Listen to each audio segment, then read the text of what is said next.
Hello everyone, welcome back to the channel insta master class series में आप सभी का स्वागत है। आज इस वीडियो में हम डिस्कस करेंगे 3 simple methods by which you can identify trend. 3 बहुत ही सिंपल तरीके जिनके जरिए आप ट्रेंड को आइडेंटिफाई कर सकते हैं। आप सभी जानते हैं ट्रेंड को आइडेंटिफाई करना बहुत ही इंपॉर्टेंट होता है ट्रेडिंग में। फर्स्ट स्टेप माना जाता है ट्रेडिंग का ट्रेंड को आइडेंटिफाई करना। ट्रेंड अगर बुलिश होता है तो हम लॉन्ग एंट्री लेते हैं, ट्रेंड अगर बियरिश होता है तो हम शॉर्ट एंट्री लेते हैं। तो आइए डिस्कस करते हैं इस वीडियो में 3 तरीके जिनके जरिए आप ट्रेंड को आइडेंटिफाई कर सकते हैं। मेरा नाम है सी Rajat Rajoria, I am a quant analyst at Angel One. अगर आप चैनल पर नए हैं तो प्लीज चैनल को सब्सक्राइब जरूर कर लें, बेल आइकन को क्लिक करना ना भूलें। सो आज इस वीडियो में जो 3 मेथड्स आपको बताए जा रहे हैं ये इंडिकेटर बेस्ड मेथड है। इसमें आप इंडिकेटर की मदद यूज करेंगे, बहुत ही सिंपल तरीका है। तो बिना किसी तरीके स्टार्ट करते हैं मेथड नंबर 1। मेथड नंबर 1 है मूविंग एवरेज। मूविंग एवरेज एक बहुत ही अच्छा इंडिकेटर है, सिंपल इंडिकेटर है जो आपको ट्रेंड आइडेंटिफिकेशन में मदद करता है। इसके लिए आपको इंडिकेटर पे जाना है, इंडिकेटर पे टाइप करेंगे आप मूविंग एवरेज। मूविंग एवरेज जैसे ही आप टाइप करेंगे तो यहाँ पे आपको मूविंग एवरेज इंडिकेटर दिख जाएगा। इसमें आप लेंथ 21 डाल दीजिए, बिकॉज अर्ली चार्ट पे, 5 मिनट चार्ट पे, 50 मिनट चार्ट पे, जिस भी टाइम फ्रेम पे आप ट्रेडिंग करते हैं, करंट ट्रेंड आइडेंटिफिकेशन के लिए 21 लेंथ का मूविंग एवरेज सफिशिएंट होता है, आइडियल होता है। तो 21 लेंथ मूविंग एवरेज को ओके करके आप मूविंग एवरेज प्लॉट कर सकते हैं। जो ब्लू लाइन आप देख पा रहे हैं it is a moving average line. तो यहाँ पे आपको मूविंग एवरेज में ट्रेंड को आइडेंटिफाई करने के लिए 2 सबसे इंपॉर्टेंट बातें हैं वो ध्यान में रखनी है। पहला तो मूविंग एवरेज की अगर ऊपर प्राइस है तो ये हो जाता है हमारा पॉजिटिव ट्रेंड। अगर मूविंग एवरेज के नीचे अगर प्राइस है तो ये हमारा हो जाता है नेगेटिव ट्रेंड। मतलब अगर मूविंग एवरेज के ऊपर प्राइस है तो ये हमारा बुलिश ट्रेंड हो जाता है, मूविंग एवरेज के नीचे अगर प्राइस होता है तो हमारा ये बियरिश ट्रेंड हो जाता है। तो पहली बात तो आपको ये देखनी है। दूसरी बात मूविंग एवरेज में देखने लायक होती है उसका स्लोप। देखिए मूविंग एवरेज आपको अगर फ्लैटिश दिख रहा है तो भले ही उसके ऊपर प्राइस हो तब भी आप उसको बुलिश ट्रेंड नहीं बोलेंगे। स्लोप बहुत इंपॉर्टेंट है। जैसे कि आप यहाँ पे एग्जांपल के जरिए देखें तो ये जो मूविंग एवरेज है इसके ऊपर अभी प्राइस चल रहा है, तो इसका अगर आप स्लोप देखेंगे मूविंग एवरेज का बहुत ही फ्लैटिश है, तो इसको आप आइडियल सिनेरियो नहीं मानेंगे, इसको आप नहीं बोलेंगे कि ये अप ट्रेंड में है।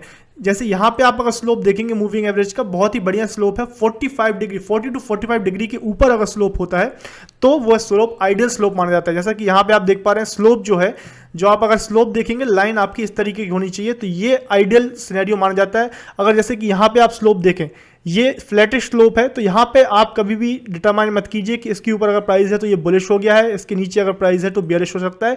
इस केस में आप फंस जाते हैं, इसमें आपके स्टॉप लॉसेस हिट होते हैं। मूविंग एवरेज इंडिकेटर का सबसे बड़ा ड्रॉबैक यही है कि लोग फंसते हैं, स्लोप नहीं देखते हैं, तब लोग फंस जाते हैं। अगर आप स्लोप देखेंगे तो मूविंग एवरेज इंडिकेटर में आप कभी नहीं फंसेंगे। स्लोप हमेशा 45 डिग्री के ऊपर रहेगी, तो आप उस केस में मूविंग एवरेज इंडिकेटर का यूज करें अप ट्रेंड और डाउन ट्रेंड आइडेंटिफाई करने के लिए। तो ये था पहला मेथड। दूसरा मेथड शेयर करता हूं, बहुत ही सिंपल है, सुपर ट्रेंड इंडिकेटर। जहां पे आप अगर मूविंग एवरेज इंडिकेटर को हटा दें, सेकंड इंडिकेटर है आपका सुपर ट्रेंड इंडिकेटर। ये भी आप इंडिकेटर पे जाके सुपर ट्रेंड टाइप करेंगे तो आपको सुपर ट्रेंड इंडिकेटर मिल जाएगा। तो यहां पे भी आपको बहुत ही क्लियरली आप अगर चार्ट, अगर आप मूविंग सुपर ट्रेंड इंडिकेटर को हटाते हैं तो चार्ट देखें, और विद सुपर ट्रेंड इंडिकेटर अगर आप चार्ट को देखेंगे तो आपको बहुत ही क्लियर पिक्चर दिखेगी। जैसे ही आपका सुपर ट्रेंड इंडिकेटर ग्रीन होता है तो आप बोल सकते हैं ट्रेंड बुलिश हो चुका है। जैसे ही आपको रेड देखने को मिलता है तो आप बोल सकते हैं बियरिश हो गया है।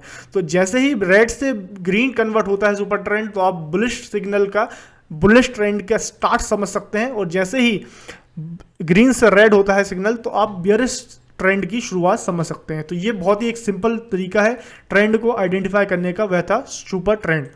तीसरा तरीका हम डिस्कस करते हैं। तीसरा तरीका है MACD इंडिकेटर। आपने बहुत ही पॉपुलर इंडिकेटर है, आपने कभी ना कभी जरूर सुना होगा इसके नाम। सुपर ट्रेंड इंडिकेटर में सबसे सिंपल बात होती है, देखिए आपको कुछ लाइन यहाँ पे ऊपर देखने को मिलेंगी, कुछ लाइन यहाँ पे नीचे को देखने को मिलेंगी, और बीच में आप एक सेंटर लाइन देख सकते हैं। अगर आपकी जो लाइन है सेंटर लाइन के ऊपर आ जाती है तो आप बोल सकते हैं कि बुलिश ट्रेंड चालू हो गया। जैसे कि इस पॉइंट पे आपकी जो लाइन है ये सेंटर लाइन के ऊपर आ गई है, तो आप यहां बोल सकते हैं इस पॉइंट पे आपका ट्रेंड बुलिश हो चुका है, बुलिश ट्रेंड स्टार्ट हो चुका है। वहीं अगर आप यहां पे देखें सेंटर लाइन के नीचे लाइन ने क्रॉस कर दिया, ऊपर से नीचे क्रॉस कर दिया, तो आप यहां पे बोल सकते हैं एक बियरिश ट्रेंड की शुरुआत हो चुकी है। तो अगर लाइन ऊपर है तो आप बोल सकते हैं कि अप ट्रेंड में चल रहा है स्टॉक। अगर लाइन सेंटर लाइन के नीचे है तो आप बोल सकते हैं कि डाउन ट्रेंड में चल रहा है आपका कोई भी स्टॉक। तो इस इंडिकेटर, इन तीनों इंडिकेटर्स को आप कोई भी स्टॉक, कोई भी इंडेक्स पे यूज करके ट्रेंड को इजीली आइडेंटिफाई कर सकते हैं। अगर आपको इन तीनों इंडिकेटर पे सेपरेट वीडियो चाहिए, एक एलेबोरेटेड वीडियो, एक डिटेल्ड वीडियो चाहिए, तो आप प्लीज़ कमेंट बॉक्स में डालें। Moving average, super trend, MACD तीनों पे एक डेडिकेटेड वीडियो आपको दी जाएगी। अगर आपको वीडियो पसंद आया है, आपको ट्रेंड आइडेंटिफिकेशन में कुछ भी मदद मिली है, तो प्लीज़ वीडियो को लाइक करें, चैनल को सब्सक्राइब जरूर कर लें एंड बेल आइकन को क्लिक करना ना भूलें। Thank you for watching, happy trading.